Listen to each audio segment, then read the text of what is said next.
Everybody, welcome back to Marquee Backstage Extra. We have something extra special in store for you. This is an interview we've been sitting on for a long time, waiting for the perfect opportunity to introduce you to our good friends, 1967. We are here with the founder, Jamie Reynolds. Welcome. Hi, thank you. How's life out west? Life out west is rainy in Portland, Oregon. Rainy and cold, starting to get a little bit colder. Just trying to stay dry and trying to stay warm. What are your big plans? I know you're coming off of the release of your EP, long awaited, greatly anticipated EP. Tell us about that project. Tell us what went into the planning of that and what you think people will be surprised to hear when they listen to it. Definitely. Yeah, the new EP is called Living Life on Life's Terms. It's 5 songs. It was produced and recorded in Arizona and New Mexico, and ultimately produced with multi-platinum producer John Kurzwig, who had worked with Creed and Puddle of Mud. So we're looking at some of the post-grunge bands that maybe a lot of y'all really enjoyed back in the day. It was a pleasure to work with him out in his studio in New Mexico.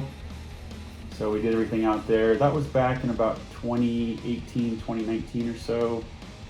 Took a little while to record that. That was a really great experience. And then we just released it, 4 or 5 months ago on iTunes and all the online platforms. So all the songs are available there. So are you writing all of these songs, Jamie? Yeah, I'm the basic songwriter on most of the songs, the majority of the songs on this record. And I co-wrote Not That Good Yet with Jeremy Wood from Authority Zero, another popular band out of Phoenix, Arizona.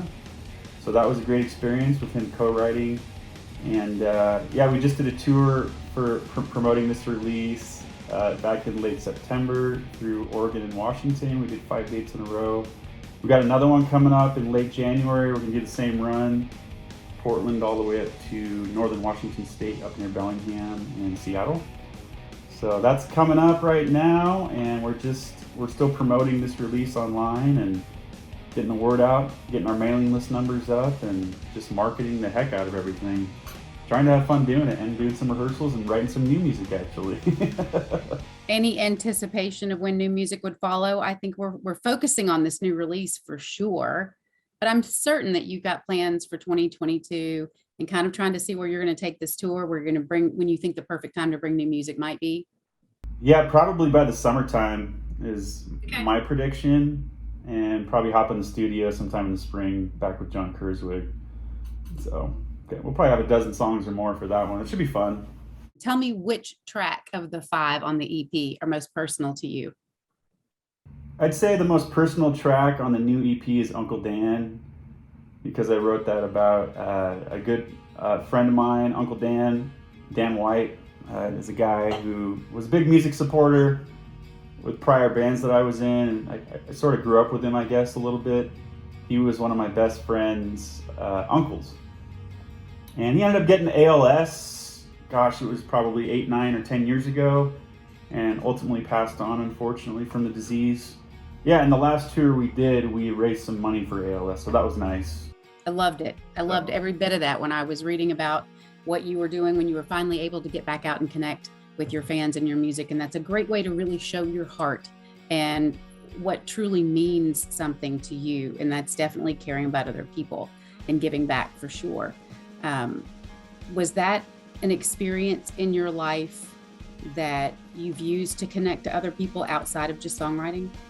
Oh yeah, absolutely. Yeah, I share that experience, strength, and hope about that, going through that. I guess the song was sort of like a grieving process for me at the time, because it was written back in 2017, and it took me a few years to grieve it and really accept that it had happened. I know it really hit me really hard when he had passed on, because I hadn't seen him in a few years, and then to see his picture up at the funeral was like sort of devastating. It is. It's like, oh yeah, I got this, and then I walk in there and I'm at the funeral, I'm like, I don't got this. I'm a human being. That's right. None of us are as tough as we think. Yeah. But that's where the music comes in. You know, it's that language that everybody speaks. It's the one way that we can connect maybe we can't communicate verbally just in a conversation, but we can always find a way to do that through music. So I love that you use that to cope, and I love that you use that to connect. And that is just part of the coolness about all the music that you guys are writing right now. Tell me about 1967. Tell me where, this is not the first band that you've been in, so tell me where you came up with that. Absolutely. 1967 was originated in Phoenix, Arizona back in 2011 when I was living down there, and we started that band. Kind of started like Dave Grohl. I made a demo tape. I did all the instruments, and I went and found people at Guitar Center to try to play with me. Like, hey, I got this band right here in this demo. What do you think? It's a great CD. It's me playing. Check it out. And that's how I found my original members. They seemed interested in the music, so I put a lineup together with a few different guys back then. Started writing some songs, piecing all the songs together that I'd written at that time. That kind of like, that produced about, I don't know, maybe a dozen songs back then. This is back in 2011, 2012. Played around Arizona a lot for about a year. Maybe did a couple hundred shows. A lot of acoustic work. Then we recorded an album in 2014, or I think it was 2013, called Mountain of Hope, with some of the members that had studios that I synced up with over time just by getting out into the scene down there.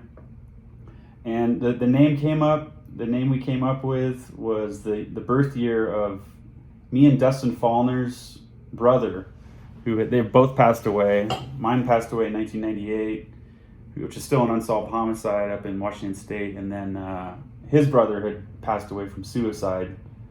So that was the original drummer that I had, Dustin Fallner. And he's like, yeah, my older brother was born in 67. He was a drummer. And I'm like, yeah, my brother was a musician too. We were both inspired. And he's like, does 1967 sound pretty good? I'm like, yeah, that sounds like an interesting name. Let's do it. The next one's called Let's Have Some Fun. Here we go.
Jump in the car, find out who we are. There are some love and nature with colored eyes.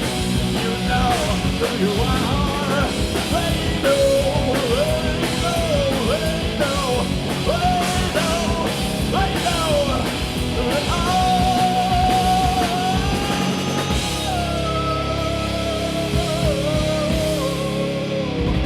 Yeah. So basically what you're doing is still a tribute. It is.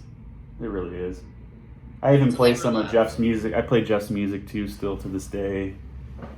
I was 18 years old when he passed away, and the way I coped with it back then was to perform his music. So it was like playing cover songs, but it's your own brother's music.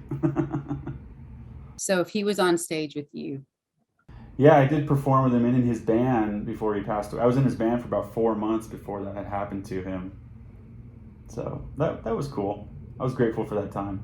are you kidding? Yes, that's a memory you're going to carry with you forever. And now he is still on stage with you, still watching you grow. 1967, continuing to make an impact, not just on the West Coast, but nationwide, because you're now here with us in six states all Yes. across the world, and right here with Marquee Backstage's audience as well. Amazing. So we're going to have to get you to come out on the East Coast of the United States and share that music live. But we wanted to sit down with you today because we have waited so long to have a one-on-one with the one and only Jamie Reynolds from 1967. Tell us where to find you on social media and all places that music can be found. You can find us on Instagram at 1967band.